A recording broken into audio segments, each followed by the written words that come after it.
Bonjour, aujourd'hui on est là pour présenter le cours de stratégie industrielle de S6, troisième année sciences de gestion. Notre cours, on va voir plusieurs chapitres dans ce cours. Le premier chapitre, on va voir la remise en cause de modèles de concurrence pure et parfaite. Deuxièmement, on va voir tout ce qui concerne les oligopoles, après le monopole, pour arriver à la fin, pour expliquer tout ce qui est vraiment stratégie et vraiment adopté par les entreprises pour être sur le marché. Donc la première chose avant d'entrer dans le fond de cours, donc on doit présenter c'est quoi, de définir c'est quoi exactement la stratégie industrielle. La stratégie industrielle d'une entreprise est l'articulation entre sa fonction de production et sa stratégie. Donc, simplement, il est là où il a un objectif qui est important, c'est d'améliorer le positionnement structurel de l'entreprise et d'ajuster ses moyens, soit ses types moyens industriels sur sa stratégie commerciale. Donc ici, on va voir, il y a le côté industrie, côté commerce ici, au niveau stratégique de l'entreprise. La stratégie industrielle prend en compte l'implantation géographique de ses unités de production, la technologie de sa production ou de sa gamme de produits.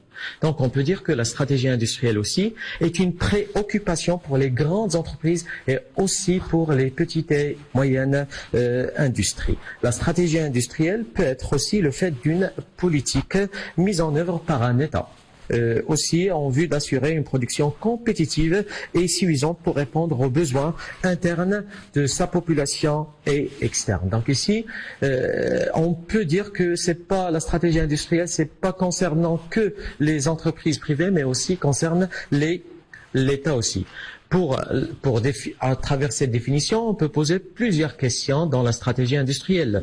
La première question, quel processus de production l'entreprise doit-elle vraiment mettre en œuvre? Deuxièmement, pour assurer sa propre production, en grande série, en petite série, doit-elle sous-traiter? Donc, ce sont des questions qu'on peut poser dans la stratégie industrielle avant d'adopter ce qu'on appelle la stratégie industrielle. On comprend ici qu'il est vraiment ou qu'il sera nécessaire d'une adéquation et harmonie entre les ressources, les besoins de l'entreprise et la réalité du marché. J'insiste sur la réalité du marché parce qu'ici, vraiment, on va voir dans le cours, on va consacrer plus de 2 chapitres que pour la réalité du marché. Parce que normalement, comme on va voir que le marché, c'est de la concurrence pure et parfaite, mais on va voir il y a autre type de marché qui existe. Et ça, on va l'expliquer par la suite. Juste, on reste tout le temps dans la définition de la stratégie industrielle,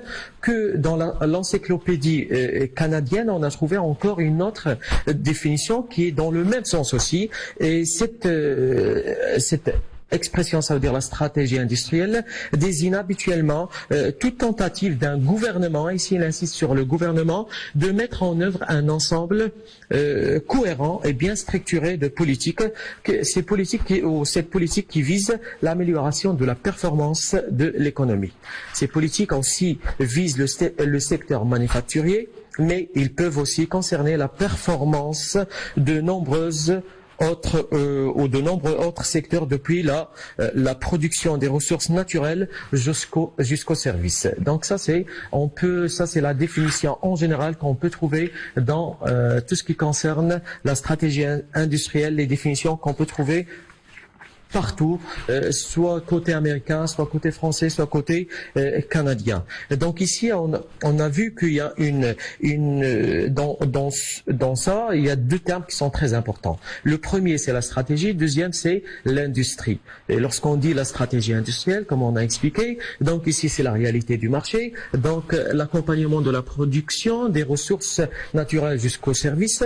Donc, on peut dire ici, il y a le côté industrie. Et aussi, on ne doit pas oublier que toutes les entreprises, même aussi l'État, sont là pour donner un coup de pouce à l'économie. Et quelle économie? C'est l'économie industrielle. Donc ici, on insiste, et moi, dans cette présentation, je dois pas laisser passer, mais on doit parler de l'économie industrielle. Comme vous savez très bien, Et on parle de l'économie industrielle qui a une longue histoire, mais tout simplement, il a un passé récent, puisque on va trouver que dans l'ouvrage de Alfred Marshall, qui est très bien connu, son ouvrage s'appelle donc sous l'intitulé Industry and Trade, en 1919, il a parlé tout simplement dans ses publications, dans cet ouvrage exactement, il a parlé de tout ce qui est économie industrielle. Certes, on a trouvé que Jean-Baptiste Say, avant lui, il a créé au 19e siècle un cours d'économie industrielle au Conservatoire des Arts et Métiers à Paris. Mais on trouve que ici, on peut parler de l'économie industrielle, ça existe depuis longtemps, et moi, on préfère de parler de l'industrie exactement. L'industrie, lorsqu'on dit l'industrie, il a un rôle donc déterminant qui est bien expliqué par Alfred Marshall aussi. Et c'est lui, on dit, Alfred Marshall, ça reste aussi, c'est l'origine de l'économie industrielle.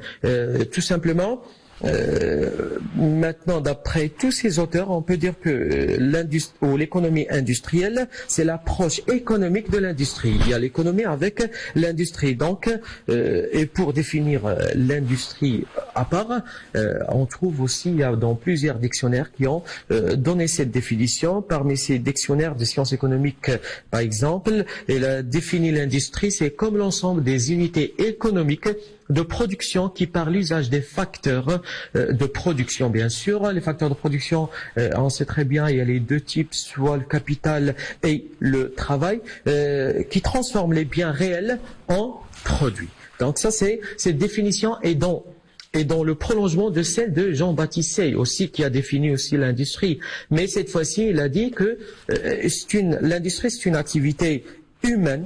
Donc ici, il a intégré un petit peu le côté humain qui déploie dans le but de produire des marchandises, mais c'est pas n'importe quelle marchandise, mais des marchandises utiles. Donc on peut dire ici que l'industrie, il rassemble entre le côté humain, comme il a dit Jean-Baptiste Say, pour la fabrication, pour la production des biens qui sont utiles.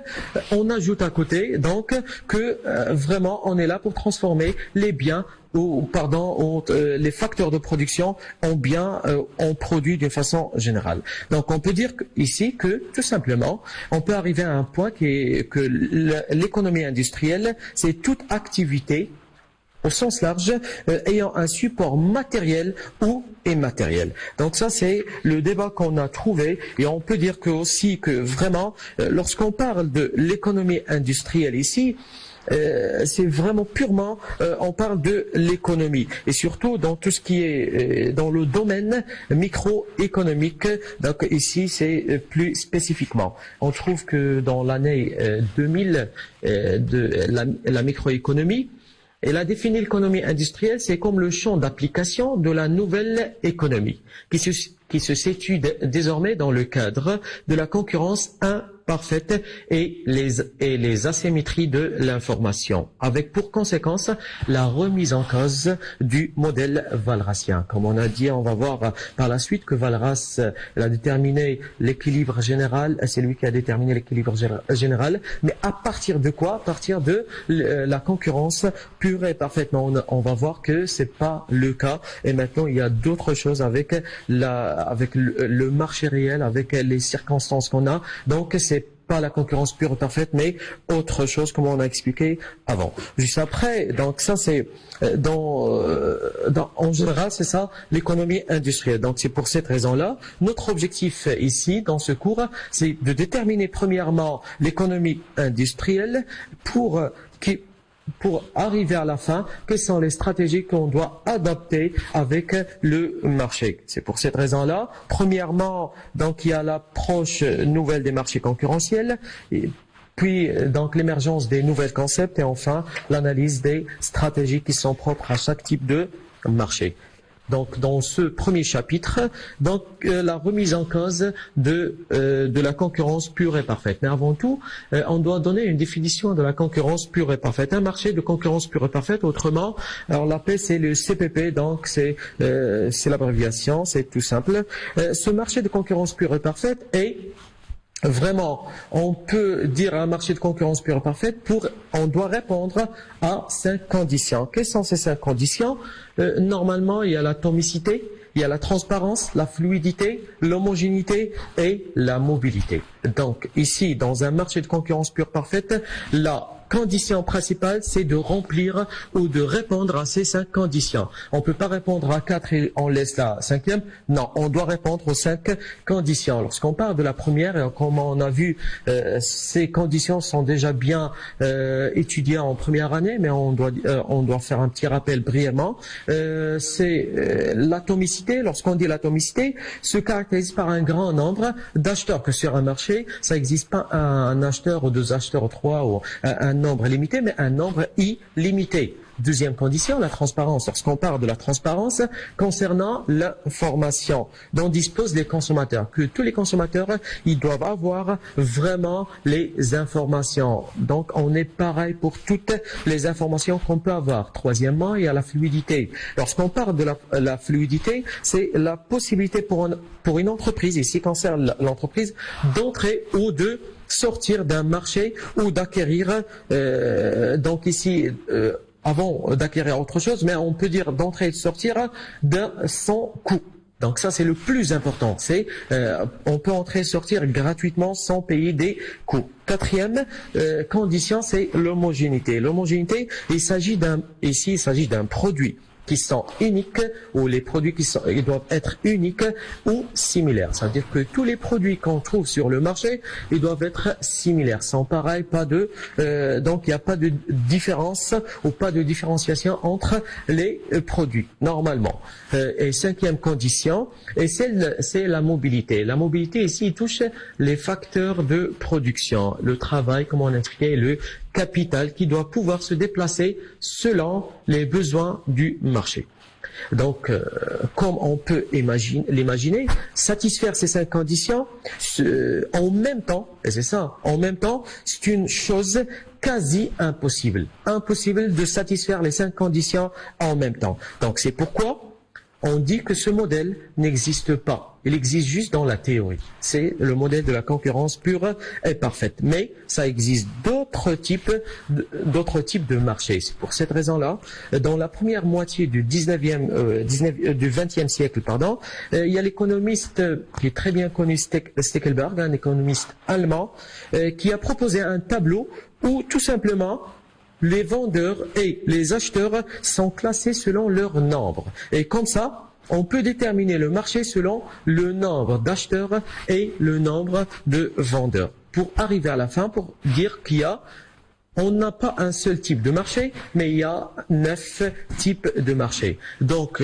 ce Steckelberg, il a classé ça selon le nombre d'acheteurs et le nombre de vendeurs. Autrement, c'est côté offreur et côté demandeur. Donc ici, on va trouver, il y a les acheteurs, un seul acheteur, un acheteur. Deuxièmement, il y a un nombre limité, ou on peut dire c'est quelques acheteurs, et un nombre important, on peut dire c'est plusieurs acheteurs. Plusieurs acheteurs. Dans l'autre côté aussi, donc c'est les vendeurs, un seul vendeur aussi, quelques vendeurs et donc plusieurs vendeurs aussi. Donc selon le nombre de vendeurs et le nombre d'acheteurs, donc on peut déterminer le marché. Donc lorsqu'on dit un seul acheteur et un seul vendeur, donc moi je préfère de commencer par les marchés qu'on connaît tous, qui sont très bien répandus. Lorsqu'on dit un seul acheteur ou un seul vendeur et plusieurs acheteurs, ici on est en train de parler de monopole. Donc c'est le monopole, c'est le terme le plus ou le marché le plus connu aussi. Lorsqu'on dit plusieurs acheteurs et plusieurs vendeurs, donc on est dans la concurrence pure et parfaite. Pour après, on arrive aussi lorsqu'on dit un seul vendeur et un seul acheteur. Donc ici on est en train de parler aussi de monopole, mais le monopole bilatéral. pour arriver, après on dit un seul vendeur et quelques acheteurs. Donc ici on est en train de parler, mais c'est un monopole.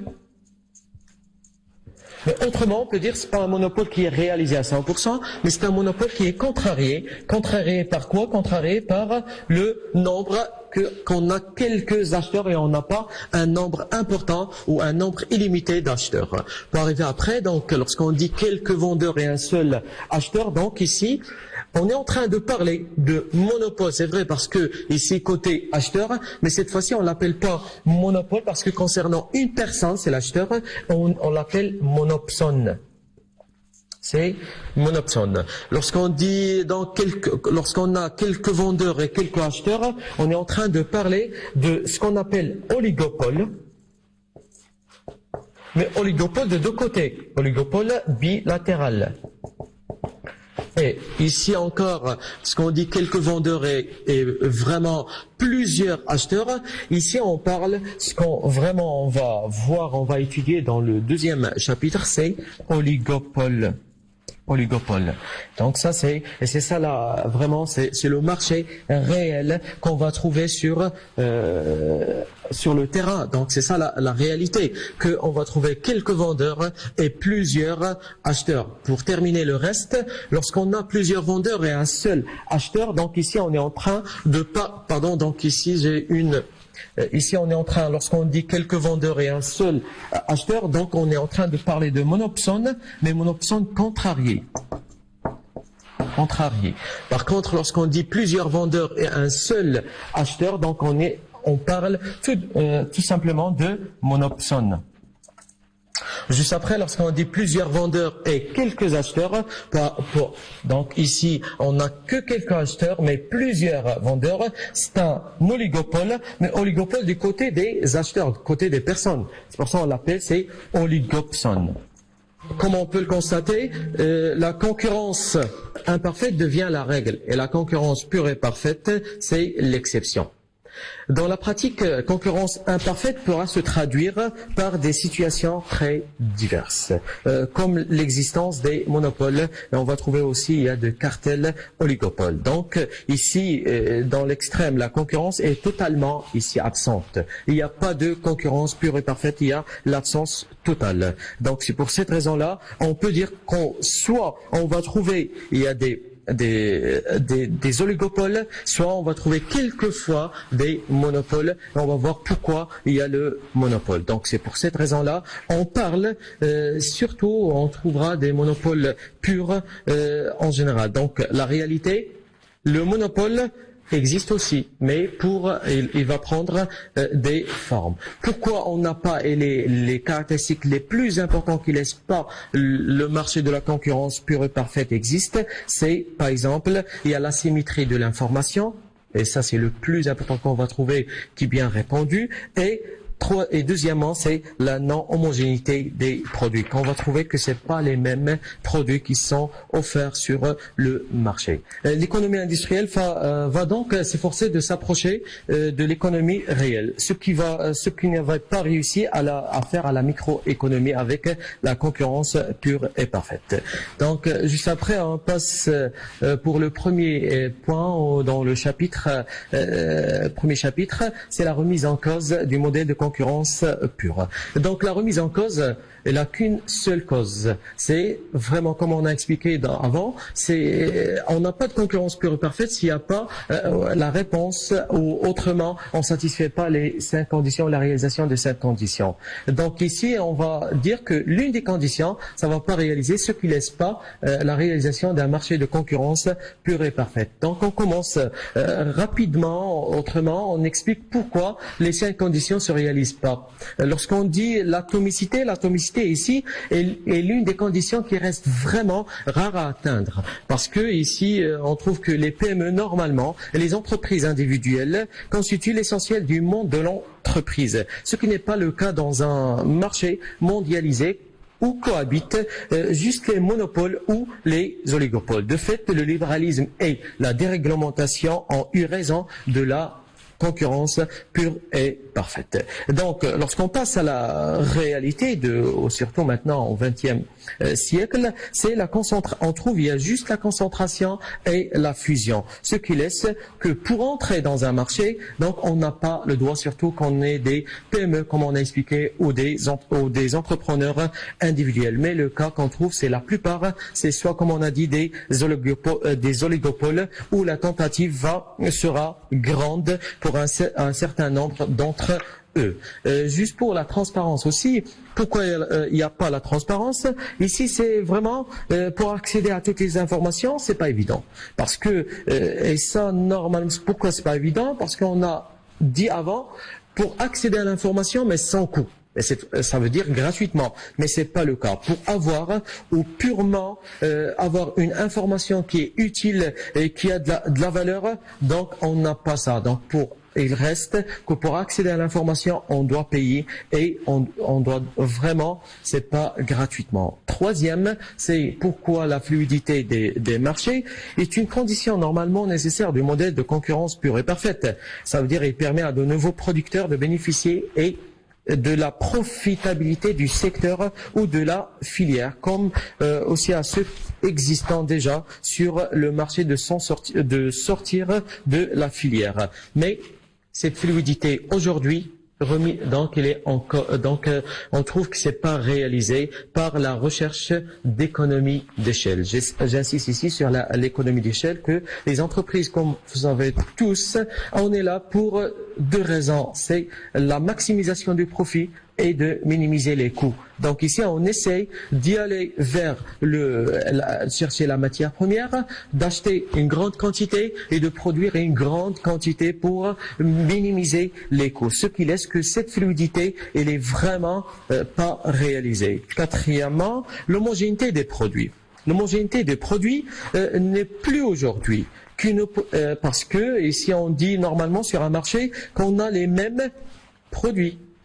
Quasiment, lorsqu'on dit un téléphone c'est pareil que l'autre, mais réellement non, c'est pas le cas.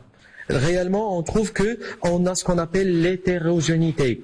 Par exemple, et ça se voit dans les ventes, qu'on trouve des produits que ça se vend plus que les autres. Donc ça, c'est parce que les entreprises, on va voir par la suite, ils jouent sur quoi? Ils jouent sur ce qu'on appelle la différenciation des produits.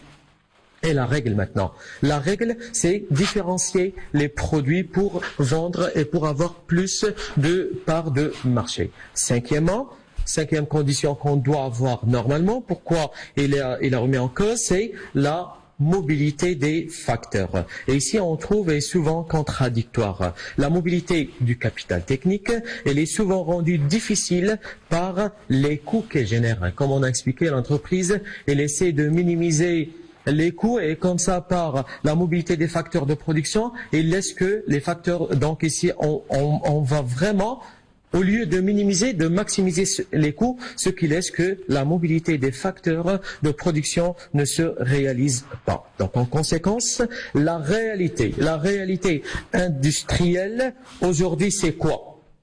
Vraiment, il y a tout, sauf la concurrence pure et parfaite. C'est pour cette raison-là, on dit, c'est un modèle, maintenant, c'est un modèle d'exception. C'est pas un modèle, c'est pas la règle comment c'est tous avant. Donc, c'est l'exception. Et comme ça, on peut dire, ça existe d'autres types de concurrence.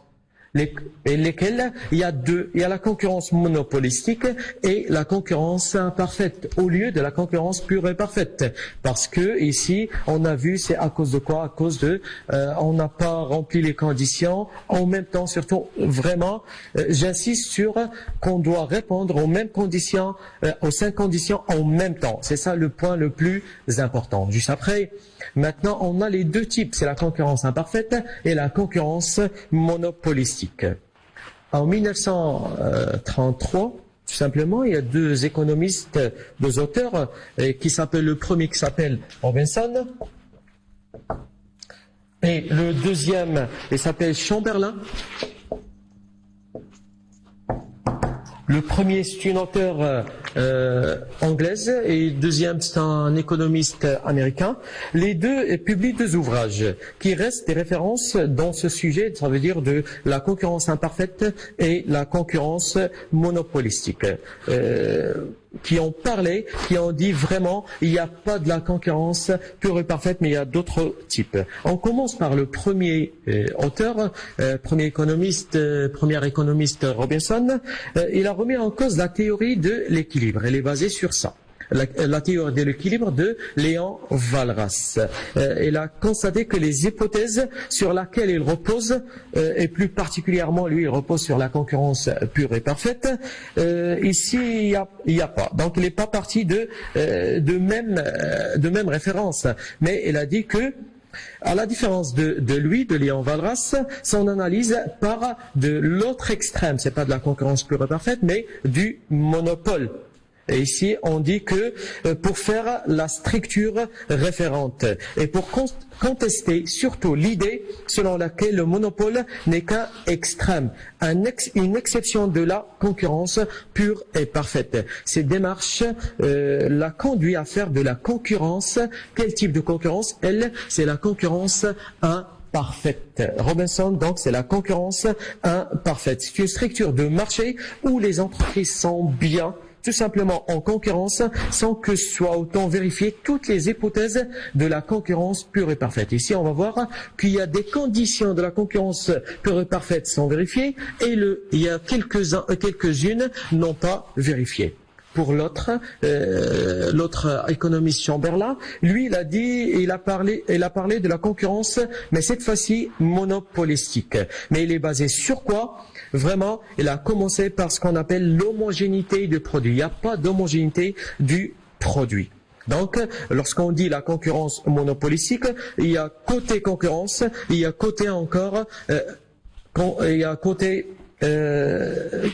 monopolistique, monopole en général. Donc ici, l'analyse de Chamberlain trouvera un relais avec Paul Krugman. Lorsqu'on parle de Paul Krugman, c'est qui a eu son prix, le prix Nobel en 2008, et qui va proposer dans les années, qui a proposé dans les années 1980 un modèle du commerce international fondé sur la concurrence monopolistique. Donc ici, on va voir les deux sont là pour contester la concurrence, ou c'est pas contester, mais pour dire il n'y a pas de concurrence pure et parfaite, mais il y a une concurrence imparfaite côté de Robinson et de l'autre côté la concurrence monopolistique pour Chamberlain. Donc ici, en résumé, on peut dire que les deux auteurs se complètent. D'accord? La concurrence monopolistique n'étant que la conséquence d'une concurrence imparfaite. Donc tout simplement l'un avec l'autre. C'est pour cette raison-là, on dit que les deux se complètent. Ici, la contribution de Chamberlain est sans doute plus importante pour l'économie industrielle que celle de Robinson, parce que lui, il a parlé de plus la concurrence monopolistique et pas la concurrence imparfaite. Donc, c'est les plus vraiment plus proches de la réalité. Et comme ça, on peut dire que la concurrence monopolistique doit répondre aux trois conditions suivantes. Bien sûr, qui doivent être réunies simultanément. La première condition, il y a libre, tout simplement, entrée et sortie des firmes dans la filière. Deuxième, c'est chaque firme, il doit disposer de sa propre clientèle. Et troisième condition, que chaque entreprise considère les prix de ses concurrents comme une donnée. Donc ici, on a gardé libre entrée et sortie des firmes dans la filière. J'insiste, la filière, c'est pas le secteur, c'est pas la branche et tout. Donc ici, on doit bien distinguer entre ça.